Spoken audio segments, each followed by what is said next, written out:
Oke, selamat pagi, siang, sore untuk teman-teman semua.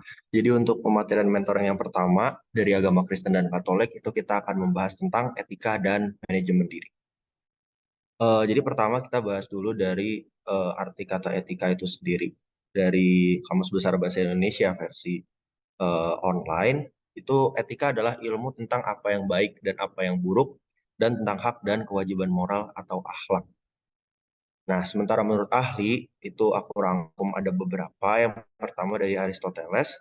Yang pertama itu latihan aktif pikiran sesuai dengan kebaikan atau kebajikan yang sempurna dan dapat diwujudkan melalui keberanian, kontrol diri, kemurahan, dan kejujuran. Lalu masuk ke menurut ahli yang selanjutnya yaitu Keith Burtons. Etika adalah nilai-nilai atau norma moral yang menjadi pegangan bagi seseorang atau suatu kelompok untuk mengatur tingkah lakunya. Dan kita bandingkan lagi dengan ahli yang lain, ada James J. Spillane yang mengutarakan bahwa etika adalah memperhatikan tingkah laku manusia dalam proses pengambilan keputusan yang berkaitan dengan moral. Etika mengarah pada penggunaan akal dengan objektivitas untuk menentukan benar atau salah serta perilaku seseorang terhadap orang lain. Sementara menurut WJS Purwadarminta, etika itu adalah sebuah ilmu tentang tingkah laku atau perbuatan manusia yang dilihat dari sisi baik dan buruknya yang dapat ditentukan oleh akal manusia. Nah, jadi kesimpulannya etika itu apa sebenarnya? Dari yang zaman dahulu banget sampai yang mungkin udah mulai modern, etika adalah hal-hal yang berhubungan dengan perilaku manusia yang berkaitan dengan akal budi untuk menentukan perilaku baik maupun buruk. Nah, lalu kita masuk ke poin kedua dalam pembahasan mentoring kita, yaitu manajemen diri. Dan menurut ahli, ada dari Sukaji yang dipaparkan tahun 1983, manajemen diri adalah suatu prosedur atau strategi yang menuntut seorang individu untuk menuntun atau menentukan tingkah lakunya sendiri. Nah, strategi atau prosedurnya itu bisa dibagi dari beberapa aspek. Yang pertama, kalau menurut Sukaji adalah menentukan sasaran, target, ataupun tujuan perilaku yang akan dicapai. Yang kedua, mengawasi dan memperhatikan perilaku dengan cara memutuskan sendiri strategi atau prosedur apa yang hendak dipakai. Lalu yang terakhir, melakukan evaluasi atau penilaian perkembangan dari perilaku. Lalu kita maju sedikit ke tahun 1985, Cormier dan Cormier mengemukakan bahwa manajemen diri adalah suatu rangkaian tindakan yang mana individu mengacu pada perubahan perilaku dirinya sendiri dengan satu strategi atau gabungan dari beberapa strategi. Lalu Gi tahun 1996 mengutarakan bahwa manajemen diri adalah keadaan setelah individu menentukan tujuan hidup untuk dirinya. Ia harus mengelola dan mengatur dirinya dengan baik guna membawa dirinya ke arah tujuan atau target hidup, serta sebagai segenap kegiatan dan tahapan untuk mengelola dirinya sendiri. Nah, jadi kesimpulannya setelah kita dengar dari beberapa ahli, kita bisa tangkap bahwa manajemen diri itu sangat berkaitan dengan diri kita sendiri. Namanya juga self-management atau manajemen diri sendiri. Jadi kesimpulannya, self-management adalah serangkaian strategi yang mengacu pada rangkaian tindakan bagi seorang individu untuk mengelola dirinya sendiri. Lalu kita lanjut. Sesuai dengan apa yang kita imani, agama Kristen, Protestan, dan juga Katolik, kita juga punya sendiri nih etika, moral, dan juga cara-cara manajemen diri sesuai dengan apa yang kita imani dan percayai. Pertama dari etika Kristiani. Etika Kristiani itu ilmu yang meneliti, menilai, dan mengatur tabiat dan tingkah laku manusia dengan memakai norma kehendak dan perintah Allah sebagaimana dinyatakan dalam Yesus Kristus. Jadi awalnya dahulu di Perjanjian Lama kita tahu bahwa Allah memberikan 10 perintah Allah, ya kan, untuk ditaati oleh umatnya. Lalu perintah Allah itu digenapi di apa ya istilahnya? Ya kalau menurut bahasa ilmiah ini adalah dinyatakan dalam Yesus Kristus. Yesus Kristus yang adalah Tuhan kita memberikan teladan dan contoh gimana cara beretika yang baik dengan masyarakat. Seperti itu. Lalu, sorry.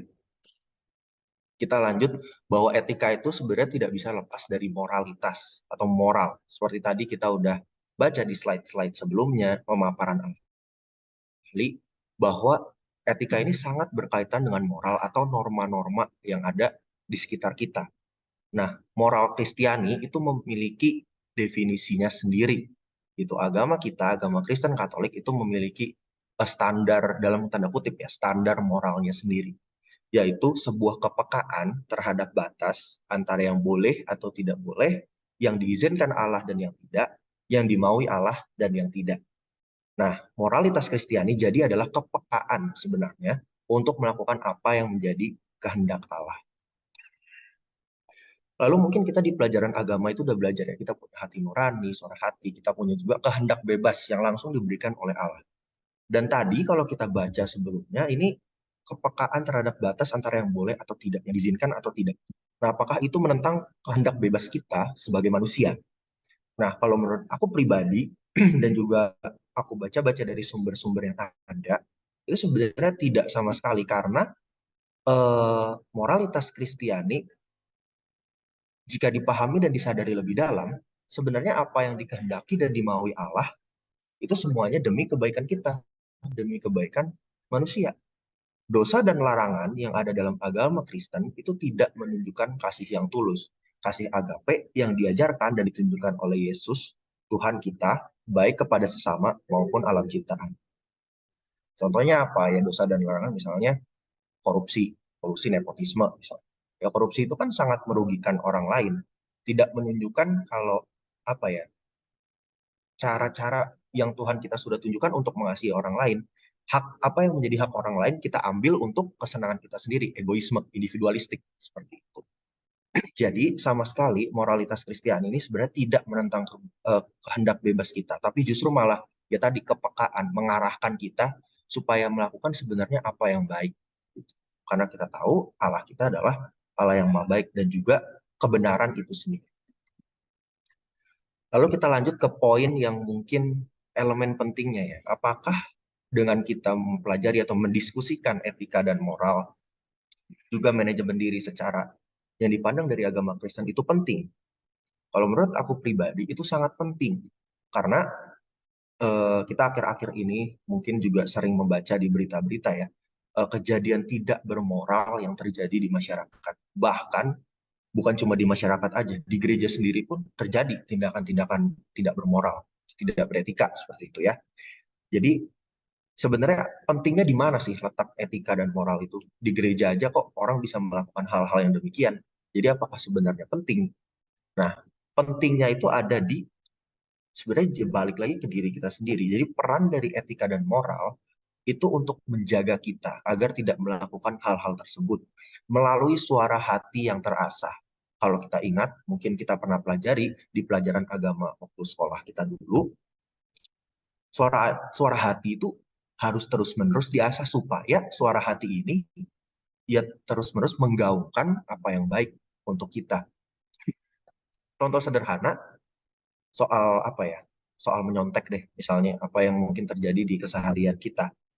Eh, Kalau misalnya suara hati itu terasah dengan baik, ya pasti setelah mungkin tergiur untuk menyontek dan setelah melakukan ya menyontek itu tadi, ada rasa apa ya, semacam guilty, semacam rasa bersalah gitu.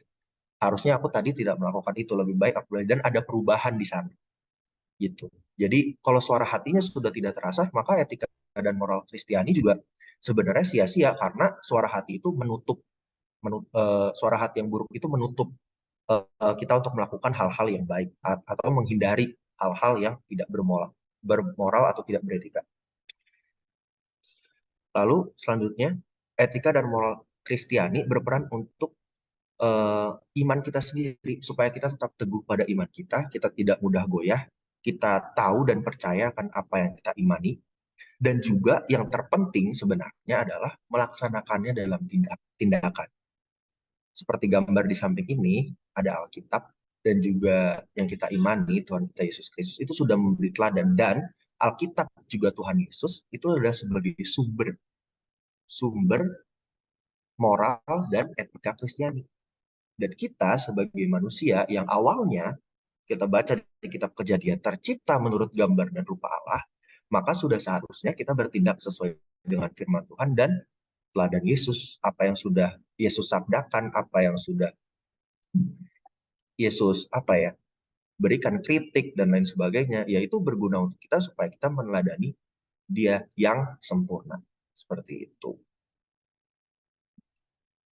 Lalu kita lanjut ke poin selanjutnya, yaitu manajemen diri. Manajemen diri adalah perencanaan, perorganisasian, kepemimpinan dan pengendalian diri sendiri, sumber daya, tanggung jawab, dan tugas untuk menyelesaikan sesuatu dengan sukses. Ini mencakup manajemen waktu dan pengambilan keputusan dalam agama kita, agama Kristen Katolik. Nah, terus sebenarnya kaitannya apa sih antara manajemen diri dengan etika Kristen yang sudah kita bahas tadi? Manajemen diri sebenarnya membantu kita melaksanakan etika dan moralitas Kristiani. Jadi, seperti tadi udah disampaikan di awal, manajemen diri itu membantu kita untuk mengendalikan diri kita sendiri, untuk mengorganisir diri kita sendiri, untuk menata kehidupan kita sendiri. Nah, sebenarnya membantunya ya di situ, untuk mengendalikan agar tindakan-tindakan kita sesuai dengan etika dan moral Kristiani.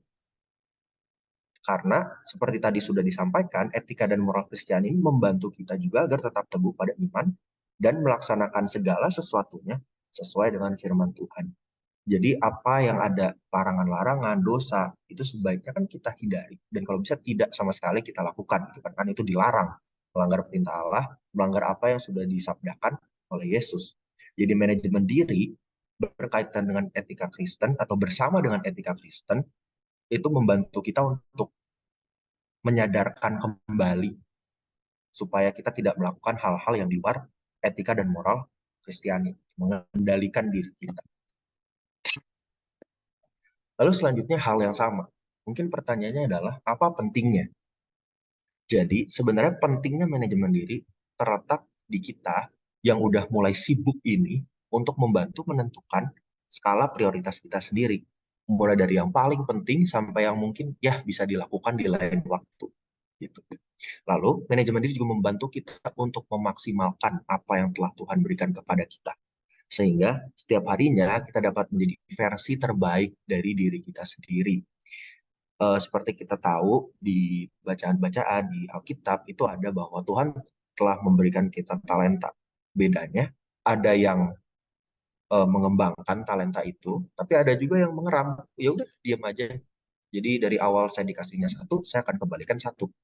Nah, apa yang sebenarnya udah disabdakan oleh Yesus dalam Alkitab itu ya supaya kita memaksimalkan apa yang kita punya. Oh, skill aku ternyata di musik nih, tapi kan aku masuknya biologi, jadi udah musiknya tinggalkan. Nggak seperti itu. Contohnya bisa ya tetap join dengan komunitas musik, join dengan mungkin pelayanan di gereja, eh, ya di gereja di daerah sekitar Jatinangor dan lain sebagainya. Jadi tetap menyalurkan bakat, memaksimalkan apa yang sebenarnya sudah Tuhan berikan kepada kita yang ada di dalam diri kita supaya nggak hilang begitu saja seperti itu. Dan itu adalah salah satu cara kita juga sebenarnya untuk bersyukur, berterima kasih kepada Tuhan bahwa Tuhan sudah memberikan saya talenta ini dan cara saya membalasnya adalah dengan mengembangkannya seperti itu. Sorry. Lalu manajemen diri itu membantu kita juga sebenarnya untuk menjalin relasi yang baik atau meluangkan waktu dengan Tuhan. Jadi di tengah kesibukan kita sebagai anak kuliah itu kan pasti padat ya waktunya, apalagi kita di bidang sains itu pasti akan berkutik dengan laporan praktikum, dengan hal-hal yang berkaitan ya praktikum-praktikum dan lain sebagainya lah. Jadi waktu luang kita pasti akan kepotong dengan mengerjakan tugas, dengan kerja kelompok, dan lain sebagainya. Jadi, sebenarnya manajemen diri ini membantu kita untuk jadi disiplin ke diri kita sendiri, dan terlebih disiplin waktu dengan Tuhan. Jadi jangan sampai karena kesibukan kita kecapean, kita apalagi ya merasa mungkin berat dengan tugas-tugas, kita jadi melupakan, jadi nggak ada komunikasi lagi dengan Tuhan, kita tidak berdoa, tidak membuka Alkitab, bahkan tidak ke gereja, itu ya jangan sampai. Jadi manajemen diri membantu kita untuk tetap membangun relasi yang baik terus. Ya mungkin bisa juga di sela-sela doa itu kita ada curhat dengan Tuhan, kita berkomunikasi kayak apa permasalahan yang sedang kita jalani saat ini. Siapa tahu dengan begitu kita jadi lebih apa ya, lebih bisa kuat dalam menghadapi segala apa ya tantangan yang ada dalam hidup seperti itu. Lalu terakhir di dunia sekarang ini pastinya berkaitan juga dengan komunikasi. Komunikasi itu penting karena sekarang baik secara luring maupun daring kita melaksanakan komunikasi. Jadi di dunia sekarang ini mungkin ya kita mungkin sering lihat di internet ya bahwa etika berkomunikasinya itu sangat kurang. Mungkin ya langsung apa ya langsung tembak di tempat, gak ada salam, gak ada nutup dan lain sebagainya. Jadi etika berkomunikasi ini membantu kita untuk berkomunikasi menjadi apa ya, membantu kita untuk lebih baik lagi dalam menjalin komunikasi atau berkomunikasi dengan sesama kita seperti itu. Terlebih juga dengan kata atas, dengan dosen dan lain sebagainya. Jadi etika komunikasi ini sangat diperlukan dan juga ditanamkan ke teman-teman semua supaya jangan sampai kita tidak sopan atau tidak menghormati kakak tingkat atau bahkan dosen-dosen kita sendiri seperti itu. Jadi cara apa ya beretika komunikasi yang baik tanpa menjadi mahasiswa ilmu komunikasi adalah dengan ya melihat lawan bicara, menjaga kata-kata, apalagi kalau baru pertama kali ketemu, menjaga sikap tubuh, tidak memotong pembicaraan orang lain, berbicara sesuai konteks, dan hal ini juga berlaku yang sama ketika kita berkomunikasi lewat chat, lewat daring, lewat Zoom, dan lain sebagainya. Dan mungkin di media sosial kita harus lebih berhati-hati. Waktu komunikasi verbal, komunikasi secara langsung, secara luring, kita juga harus berhati-hati. Tapi di media sosial yang kita bisa jadi anonim, kita bisa jadi siapapun, itu kita harus lebih berhati-hati. Jangan terobsesi jadi terkenal dengan berkomentar yang sensasional, apalagi menyinggung syarat dan lain sebagainya, hal-hal yang dirasa sensitif mungkin dan harus juga menghargai lawan bicara, menghargai forum yang sudah disepakati bersama dan lain sebagainya. Jadi intinya ikuti aturan yang ada, ketika berkomunikasi secara online dan jangan lupakan apa yang sudah dilakukan ketika luring, terutama berkaitan dengan norma-norma kesopanan. Sapa dulu, terus perkenalkan diri terlebih dahulu, siapa, dari mana, mungkin juga kalau ada urusan penting dapat nomornya dari mana, dan lain sebagainya. Seperti itu. Jadi tetap menjaga kesopanan dan kesantunan dalam berbicara, apalagi ke kakak tingkat atau ke sesama yang belum kita kenal, juga dengan termasuk dengan dosen dan orang tua. Ini berbagai sumber yang udah aku rangkum untuk membuat presentasi ini. Dan terakhir, selamat bermentoring, selamat mengikuti serangkaian kegiatan yang sudah disediakan oleh himpunan mahasiswa teman-teman semua, terlebih di Biologi. Sukses dan selamat bersedia Tuhan.